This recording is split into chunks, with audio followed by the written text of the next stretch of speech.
అది పెట్స్ వస్తుంది, కాయ పెట్స్ రాదు. తోలు మందం ఉంటే కలర్ ఎక్కువ ఆగిద్ది, కలర్ ఎక్కువ ఉంటుంది. ఇంకోటి ఏంటంటే ఈ మనం తేజాలో చూస్తే కాయ గింజ ఎండినాక గింజ బయటకు పడుతుంది, తోలు పలుచుకుంటుంది తేజాలో, గమనించారా? అది కాకుండా పేడి మందం అంటే రేట్ ఎక్కువ పలికిద్దని. మందం అంటే మీరు మార్కెట్ భాషలో చెప్తున్నారు. పేడి మందం అంటే ఈ తోలు మందం అనమాట, గింజ బయటకు అవ్వకూడదు. ఇంకోటి ఏంటంటే దీని నుండి పౌడర్ కూడా ఎక్కువ వస్తుంది, గింజలో ఎక్కువ.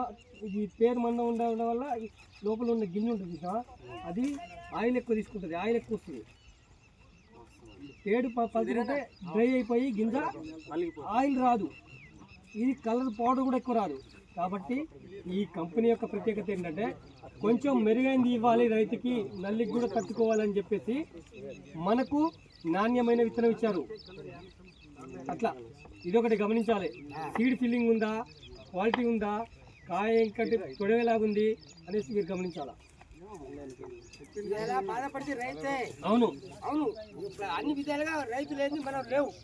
కాబట్టి మీరు కూడా గమనించండి, రైతు లేదు మనం లేవు. ఎన్ని కష్టపడ్డా రైతే రైతు.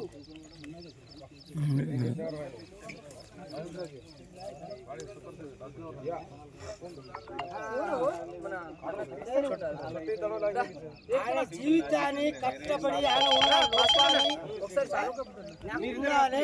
కావాలనుకున్నట్టు ఆయన చేసిండు. ఇది కోఆపరేషన్ అంటే చిన్న మాట అండి. ఇంకోటి ఈ రైతుదే ఎందుకు బాగుంది, మాది కూడా ఇదే ఇచ్చాం కదా. ఇంకోటి ఇదే సీడు 10 మంది తీసుకుంటారు, 10 మందికి ఒకేలాగా ఉండదు. ఎందుకంటే మేనేజ్మెంట్ కాడ మనకి ఆకలి అయినప్పుడు మనం ఇంట్లో పోయి అన్నం పెట్టుకొని తింటాం, కొంతమంది వండుకొని తినాలి, దానికి టైం పడుతుంది. అంటే విధానం చెప్తాను.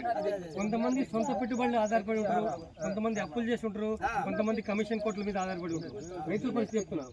కమిషన్ కొట్టడం ఏంటంటే చెడుగారు నాకు మందు కావాలి, నేను కమ్మ వచ్చినంటే నిన్న నువ్వు ఫోన్ చేయలేదు, ముందు వచ్చిన వాళ్ళకి ఇవాళ ఇచ్చి పంపిస్తున్నా రేపు రావడం. తీరా పూత మొత్తం వేసిపోతుంది పురుగు. నువ్వు తీసుకుపోతావు, వాడు ఇచ్చేది ఒక రోజు, నువ్వు తెచ్చేది ఒక రోజు, ఒక రోజు, 3 రోజులలో అదే మంది నేను కొట్టినా నా తోటలో పూత ఆగలేదు, పిండి ఆగలేదని నువ్వు ఫీల్ అవుతావు. పక్కన ఏం చేస్తావు?